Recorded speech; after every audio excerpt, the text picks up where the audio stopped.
Alright, so today's video will be a little bit different. I will be talking to Marco, who is the owner of Eco Hostel Republic in Užice. I was volunteering here for the past few weeks. The interview will be about the hostel, tourism and also coronavirus. How is it to have a hostel during these strange times? But before the interview, I will show you the hostel itself. So this is the entrance to the hostel. Let's go up.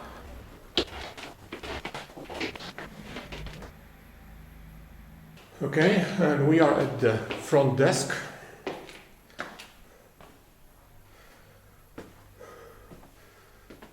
And this is the common room of the hostel. Here you have a board with various things, basically some postcards, some announcements, some timetables. Here you can chill at some tables. Alejandro is watching League of Legends probably, as usual. Here we've got pictures from when the hostel was being built. As far as I know, Marco, his friends and his family, they built this place from scratch, which is pretty impressive. The kitchen, an artwork of guerrilla soldiers.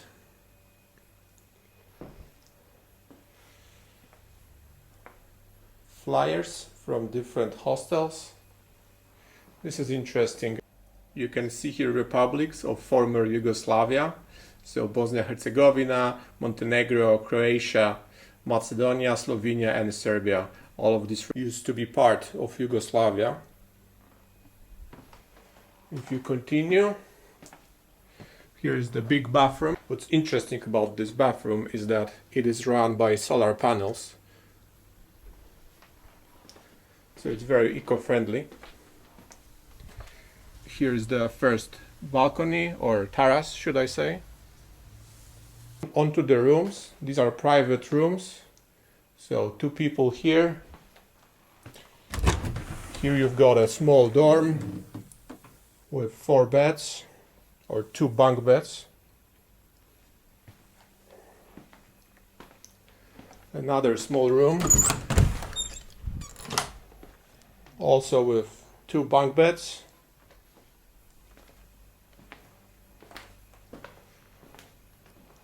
If you go upstairs, you have 2 more rooms. So a double bed plus 1 single. And here also a small dorm with 5 beds. Okay, let's go downstairs. You've got 2 more bathrooms here. And this is basically just a small toilet. Okay, on to the big dorm. So here we've got 5 bunk beds, but you also have 2 more beds up there. And the big balcony right here, with a view of Užice.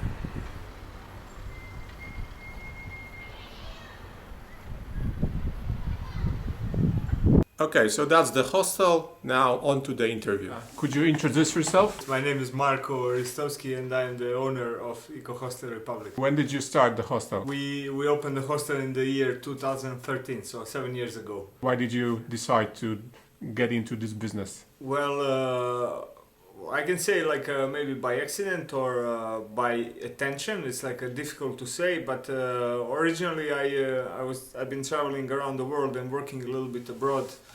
And then I wanted to start something for myself here in Užice, and I wanted to be related with tourism.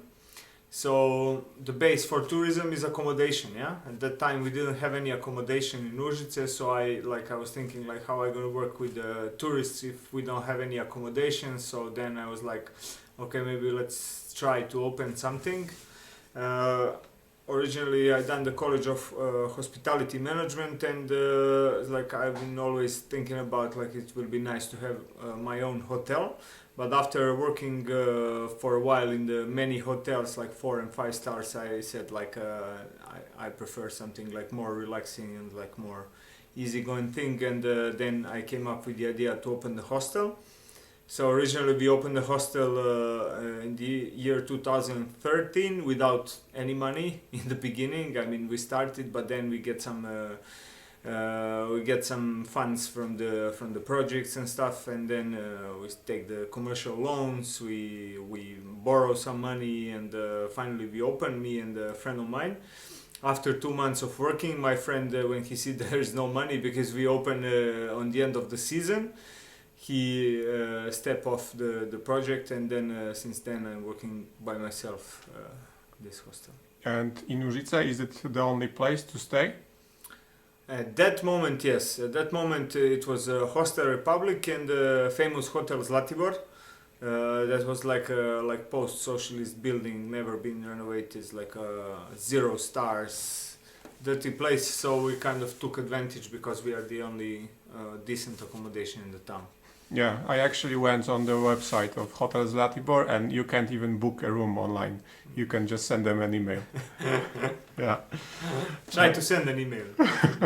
Do you think they will respond? Yeah, for sure. Yeah.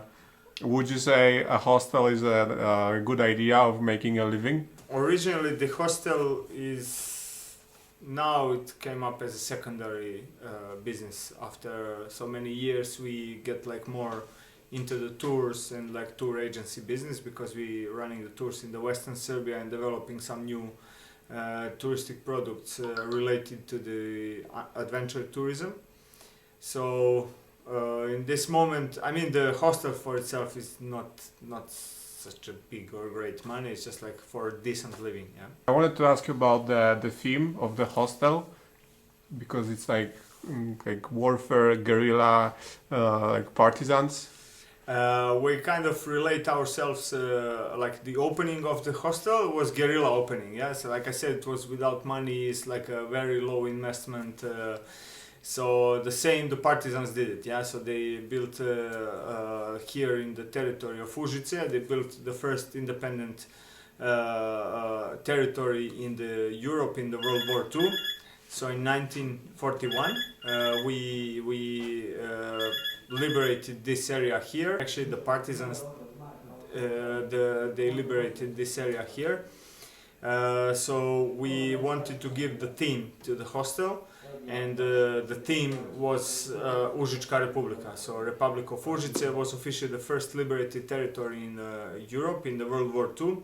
Lasted 67 days, and our original idea as an eco hostel is to become energetically independent, like Užička Republika was independent back in 1941. Beside the hostel, what do you do?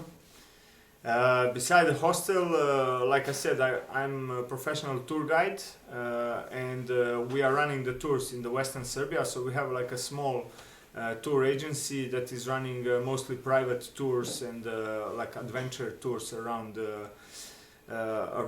Western Serbia. And we also developing the new touristic things for the tourists. So we have a zip line as well, and we have another hostel in Tara National Park. So we kind of combine all these activities for our guests mostly, but also for the other people, other tourists in Western Serbia. Yeah, and how many guests do you usually have here at the hostel? Like in this time now is 20th of July. Maybe last year in the same day we had like 25 guests. Okay, and now how many guests now have you got? Now it's like 3 guests we're gonna have tonight, hopefully. Okay, yeah. So does it make sense to keep the place open? We'll try, because it's still, let's say, season, and it's maybe stupid to give up now in July. If we give up, we're gonna give up in November or December, because if the things get better in October and November, and if the events start to happening, I hope we will be able to continue to work with this. Okay, and in the winter, do you also have guests? In the winter is very low season, like from December until April, it's like not so many guests, but we use this time to, do some repairments in the hostel, do some skiing, relax a little bit, because since we start to be busy in April until October, November is very intense. We have a lot of guests and a lot of tours. A lot of things are happening, and then we need this time to take a rest. And we are officially open during the winter, but with not so many guests. Mm-hmm. Okay, and regarding coronavirus, like how do you think it will impact the industry in general?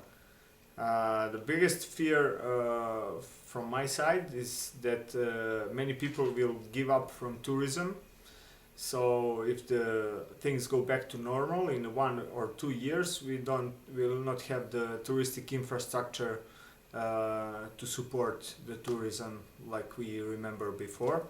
I remember when we opened the hostel, it was the first hostel on the booking.com. I mean the first and the only object on the booking.com when we opened it.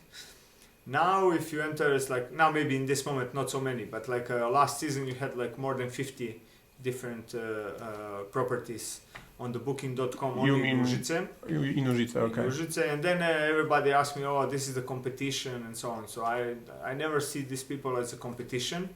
I always see them as somebody with whom we can work, because more if somebody wants to come in Užice and if he see that there is a 50 properties here, he will say, okay, this is something, you know, we're supposed to come here. If he see only one, I mean, why he will probably say like, oh, what's happening? It's like, so I'm afraid that we will lose a lot of touristic infrastructure if the government doesn't give any help, or if something starts happening now in the moment. Would you like to share maybe some interesting stories from running the hostel?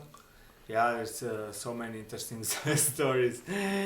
There's so many interesting stories and interesting people passing through the hostel. I mean, I think many people is like measuring themselves in the wealth. You know, how much money you have, or how many, I don't know, it's like real estates you have. But from my perspective, is something else. Is the privilege to meet so many different people from different countries, so with different backgrounds and different,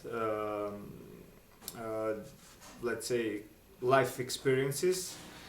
So if we are not able to travel the world all the time, at least we are able to bring the world in our home. And for me, that's a big always push in the back, or wind in the back, even in the times like this.